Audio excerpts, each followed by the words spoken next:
Salam. Mari kita buka Alkitab kita. Buka Efesus pasal yang pertama. Efesus yang pertama, perikopnya di ayat yang ketiga sampai ayat 14. Kita akan pelajari firman Tuhan ini.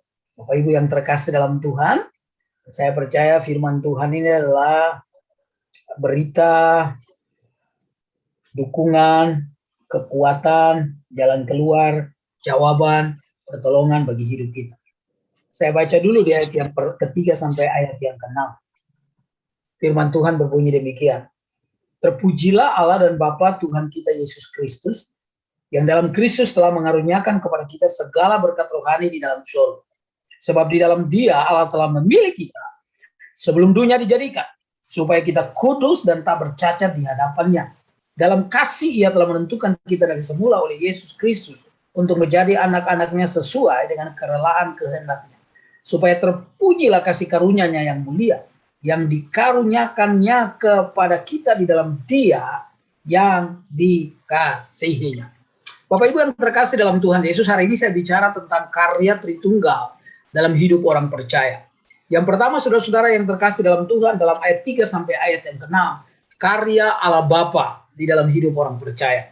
Efesus ini, saudara-saudara yang terkasih, salah satu jemaat yang punya begitu banyak pengalaman yang menarik, pengalaman rohani mereka. Ada Paulus yang memulai pelayanan ini, ada Apolos yang pernah datang, ada Timotius yang pernah diutus. Jadi jemaat ini kaya dalam pengalaman-pengalaman rohani. Karena itu kemudian di sini juga ada begitu godaan yang kuat sekali untuk mereka. Ada penyembahan yang besar dari orang-orang kafir di sekeliling saudara yang terkasih orang jemaat Efesus itu. Itulah sebabnya mereka punya cukup tantangan yang cukup tidak ringan, saudara-saudara yang terkasih. Tapi Paulus tidak mau fokus di situ, tapi dia ingin untuk memperlihatkan kepada mereka betapa karya Allah di dalam hidup mereka secara luar biasa. Yang pertama adalah karya Allah Bapa. Apa karya Allah Bapa? Bapak Ibu yang terkasih dalam Tuhan, karya Allah Bapa adalah Dia memilih saudara dan saya. Ayat yang keempat, di sana dikatakan sebab di dalam Dia Allah telah memilih kita.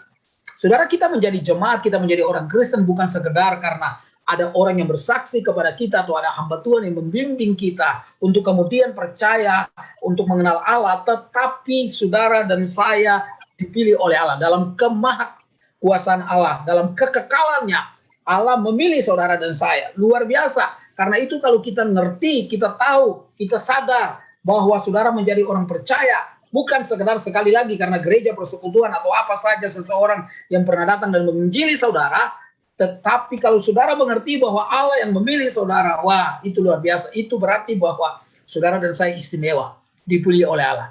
Nggak penting dari suku apa saudara-saudara yang terkasih dalam Tuhan, nggak penting saudara-saudara yang terkasih status sosial, intelektual, ekonomimu seperti apa. Yang jelas bahwa saudara dan saya berharga karena Allah memilih kita. Kalau kita mengerti ini, kita menghargai akan hidup kita, akan diri kita. Kita menghargai akan orang lain, anak-anak Tuhan yang lain. Karena kita tahu pilihan Allah juga berlaku untuk mereka. Kalau kita tahu ini, maka kita tidak pernah akan membeda-bedakan gereja satu dengan gereja yang lain. Tidak pernah membeda-bedakan saudara-saudara liturgi satu gereja dengan liturgi yang lain. Tetapi ketika kita ada di dalam Kristus, kita ada di dalam Allah, maka kita percaya bahwa Dia memang memilih saudara dan saya. Karena itu saudara-saudara yang terkasih dalam Tuhan, kita harusnya bersyukur setiap saat karena pilihan Allah yang luar biasa.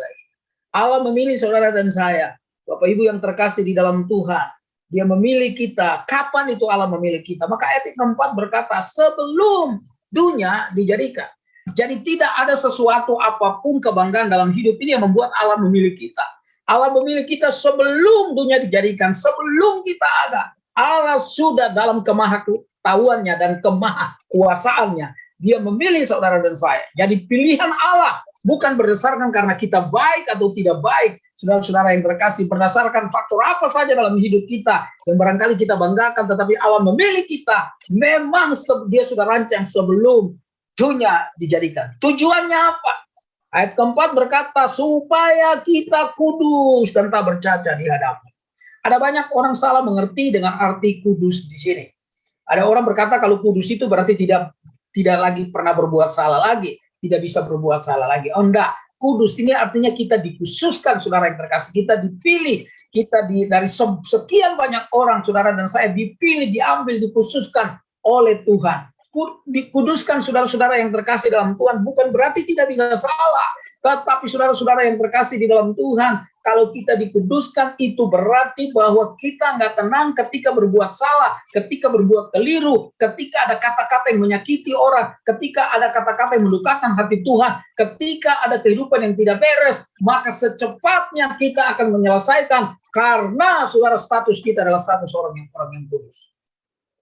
Saudara-saudara yang saya kasihi di dalam Tuhan Yesus, karena itu orang-orang kudus akan terlihat bagaimana dia berselancar di media sosial, bagaimana dia membalas, saudara-saudara yang terkasih, orang barangkali mencaci dia, berkata-kata dengan kata kasar, kotor, dan seterusnya.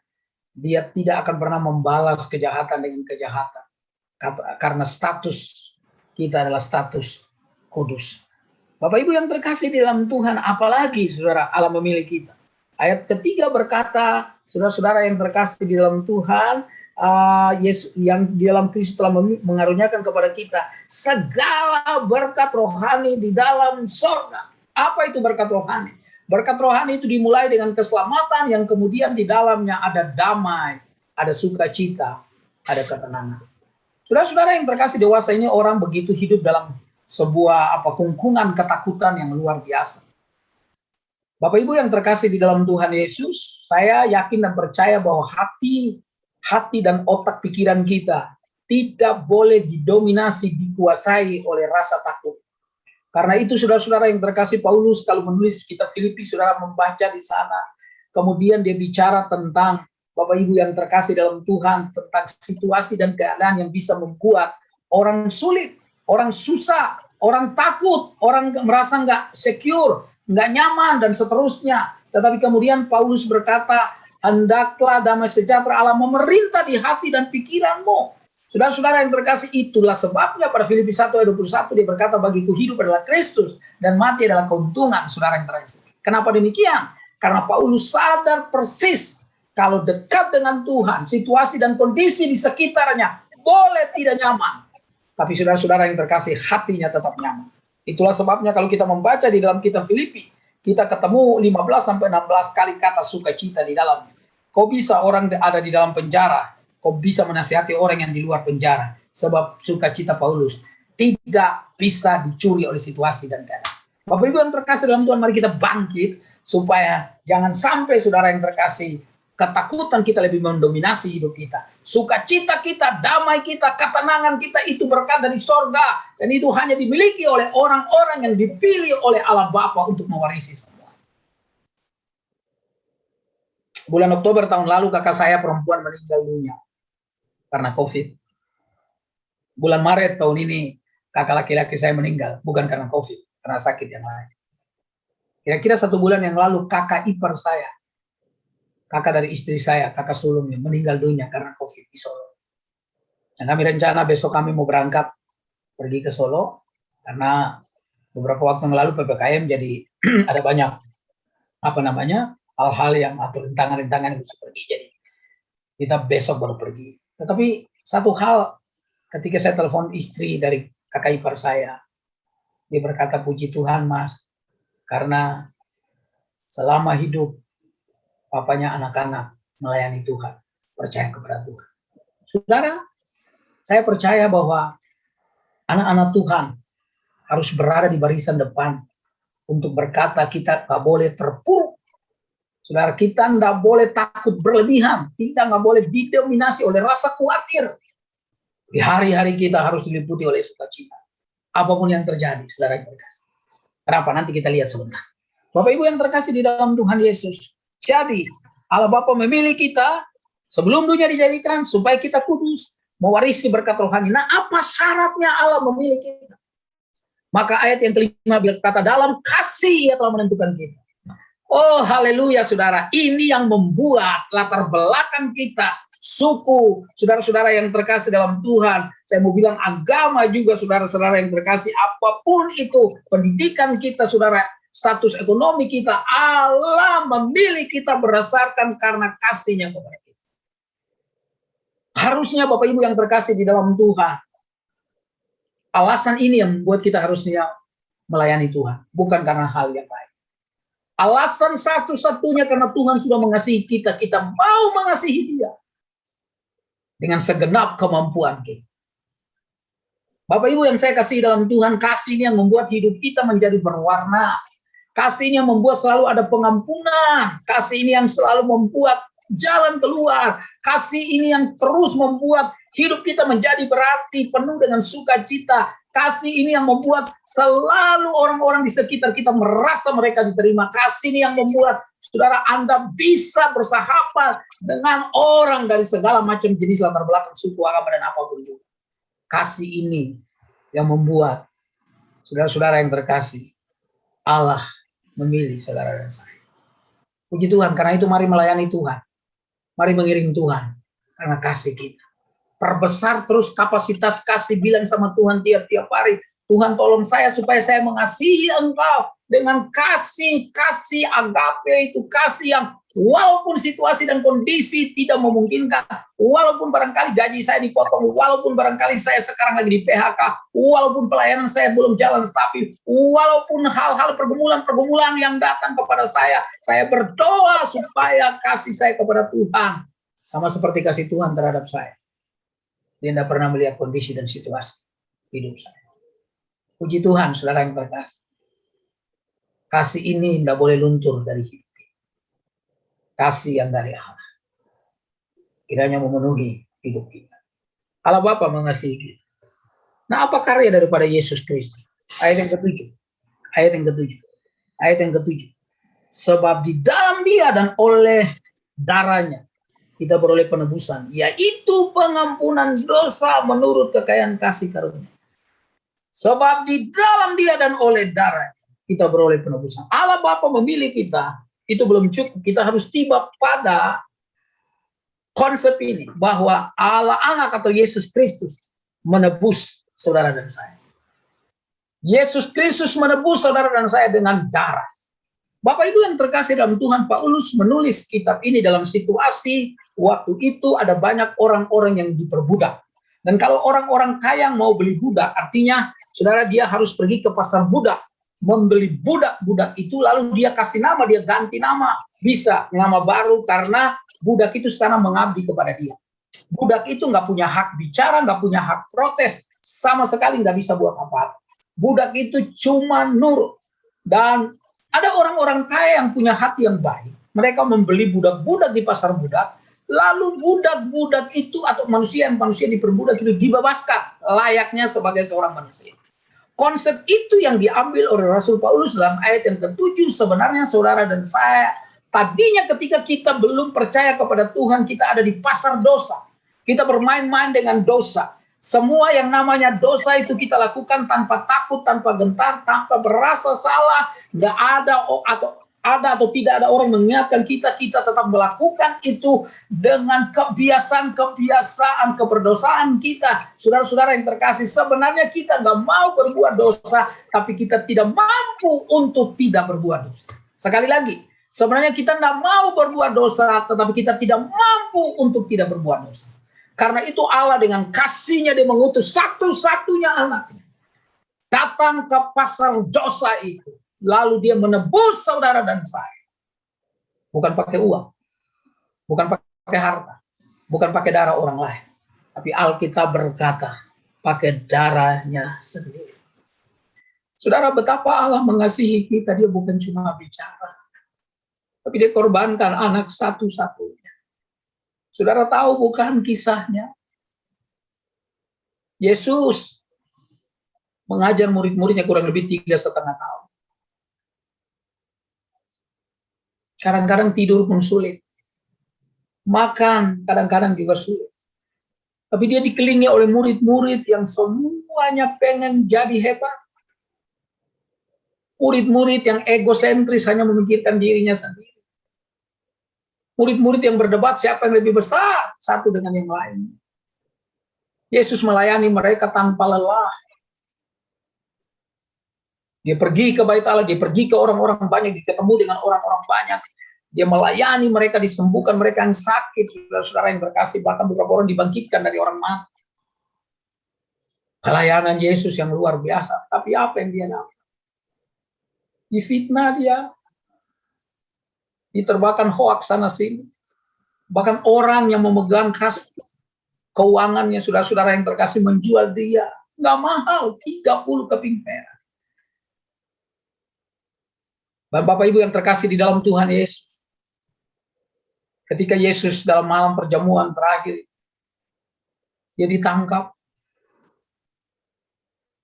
Saudara-saudara yang terkasih di dalam Tuhan Yesus, kemudian dia dicemeti, dipukul, disidang sebanyak 6 kali. 3 kali pengadilan agama, 3 kali pengadilan pemerintah. Tidak didapat kesalahannya. Tapi Pilatus nggak berani. Pilatus nggak punya semboyan itu, walaupun langit runtuh, keadilan tetap ditegakkan. Pilatus bilang darah orang benar yang tidak bersalah atas aku. Tapi dia tetap takut kepada banyak orang. Terus sebabnya dia bilang silakan pilih. Siapa yang akan kamu bebaskan? Orang banyak berteriak Barabas, bebaskan dia dan salibkan Yesus. Bapak Ibu yang terkasih, dalam perjalanan ke Bukit Golgota itu Yesus memikul salib yang berat itu.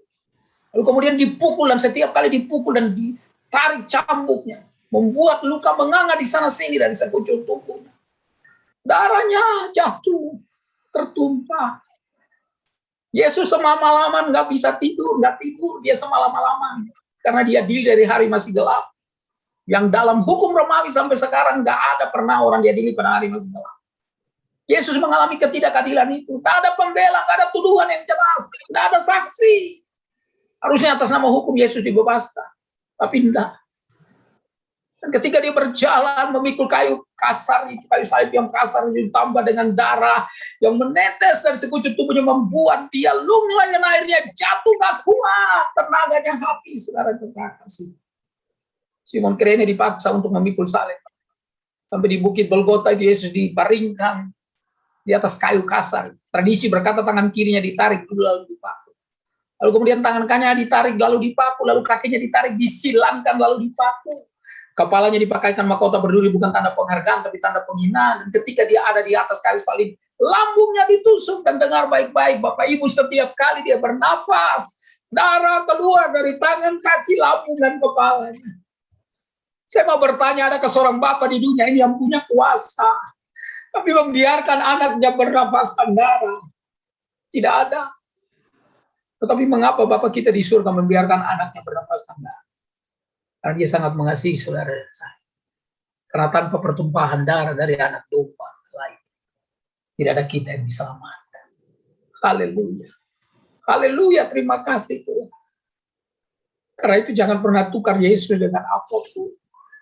Anak-anak muda, jangan pernah tukar Yesus karena laki-laki atau karena perempuan. Karena harta atau karena apa saja jabatan. Pegang terus Yesus itu sampai selama-lamanya. Nah, dia sudah menebus saudara dan saya. Bapak Ibu yang terkasih di dalam Tuhan Yesus. Lalu dikatakan di ayat, saya loncat di ayat yang ke-10. Sebagai persiapan kegenapan waktu untuk mempersatukan di dalam Kristus sebagai kepala segala sesuatu, baik yang di surga maupun yang di bumi. Nah, kita tahu ketika iblis datang ke dalam dunia, maka terjadi pemisahan. Dalam Kejadian pasal 3, saudara-saudara yang terkasih, manusia terpisah dari Allah karena dosa. Kejadian pasal 4, pembunuhan pertama, kakak kandung terhadap adik kandung, Kain terhadap Habel. Lalu saudara-saudara yang terkasih dalam Tuhan, kita tahu bahwa manusia begitu jahat. Akhirnya Bapak Ibu yang terkasih di dalam Tuhan, kalau kita membaca kemudian di Kejadian pasal yang ke-11, di sanalah menara Babel, saudara-saudara yang terkasih dalam Tuhan. Lalu Bapak Ibu yang terkasih dalam Tuhan, Allah kemudian memusnahkan orang-orang yang menyombongkan diri. Allah ambil satu keluarga yang namanya Abraham, supaya dari keluarga itu kemudian bangsa Israel atau umat manusia memuliakan Tuhan. Tapi sejarah membuktikan bangsa Israel tetap keras kepala. Sampai kemudian Yesus mati di atas kayu salib. Dan semua orang yang percaya kepada dia disatukan dengan Allah. Karena itu setiap kali kita berdoa kepada Allah Bapa, kita selalu bilang di dalam nama Yesus, karena dia adalah pengantara kita. Dia adalah imam kita, pengantara kita dengan Allah Bapa. Betapa luar biasa Tuhan tidak pernah meninggalkan Anda sendiri. Dia jaga kita semua. Saya yakin dan percaya Tuhan kita Tuhan yang baik. Saya baru pulang dari Maluku Utara, dari kampung. Dan Bapak Ibu yang terkasih, kita nabung lama, lumayan 1 tahun untuk pulang Bapak Ibu. Jadi ketika kita akhirnya kira-kira 3 bulan sebelum kami berangkat, kami sudah beli tiket supaya agak lebih murah. Tapi ternyata Bapak Ibu yang terkasih, tiket yang murah itu menjadi mahal karena ternyata bukan tiket. Kami berangkat tanggal 3 Juli, itu PPKM yang pertama, dan harus di PCR. Dan kami 4 orang Bapak Ibu yang terkasih di dalam Tuhan. Lumayan itu. 4 kali sekian ratus ribu kali 2 bolak-balik. Haleluya. Saya bilang sama istri, kalau bisa nggak usah balik ini. Ya, di sana dulu ya, saudara yang terkasih. Tapi anak saya karena harus kerja, jadi dia harus kerja, di sana sinyalnya agak jelek. Cuma di sana itu kayak coronanya nggak ada, saudara. Jadi kita pakai masker itu kita aneh sendiri. Yang lain nggak pakai masker. Istri saya yang dari tadinya salaman takut-takut, 2-3 hari kemudian dia udah cium-ciuman sama dia punya ponakan-ponakan saya, itu saudara yang terkasih. Tapi Bapak Ibu yang saya kasih dalam Tuhan, saya mau bilang bahwa Yesus tidak pernah tinggalkan kami. Walaupun kami harus bayar PCR yang begitu mahal, tapi Tuhan selalu menyediakan. Selalu Tuhan yang kita sembah, bukan seperti manusia. Dalam pelayanan, saudara, saya keliling banyak gereja, dan saya tahu ada begitu macam banyak persoalan. Salah satunya karena orang mementingkan diri dan tidak mementingkan diri orang lain. Sehingga terjadi perkelahian, terjadi perebutan, dan seterusnya. Sedih saya kalau dengar itu. Saya pernah diajak oleh beberapa orang ketika mereka keluar dari satu gereja. Dan berkata, Pak Henry, jadilah gembala kami, Pak. Kami ada sekitar 30 keluarga, Pak. Kami sudah keluar dari gereja. Saya tanya kenapa, begini, dan seterusnya mereka bilang. Saya tanya, udah damai belum sama gembalanya? Oh, enggak kan. Kalau begitu saya enggak akan pernah pimpin kalian. Karena kalau gereja dimulai dengan sakit hati, ujung-ujungnya nanti sakit hati dan berantem terus. Sudahlah, saudara, saya bilang sama mereka, harus bereskan dulu. Jangan sampai kalian mendirikan sebuah pelayanan didasari kepada sakit hati dan luka. Tidak akan pernah jadi berkat bagi siapapun. Saudara, kita ini bersaudara, kita ini disatukan.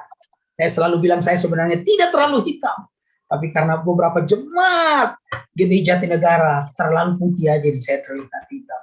Saudara-saudara yang terkasih dalam Tuhan, wow, betapa luar biasa. Saya bukan gembala sidang, tetapi saudara-saudara yang terkasih dalam Tuhan, ada begitu banyak, sering orang pengen ngobrol dengan saya. Kadang-kadang kalau pengen ngobrol, sebenarnya nggak ada banyak, kalau jalan keluar sebenarnya sudah tahu. Cuma kalau kita ketemu anak-anak Tuhan itu bisa saling memberkati, itu menguatkan.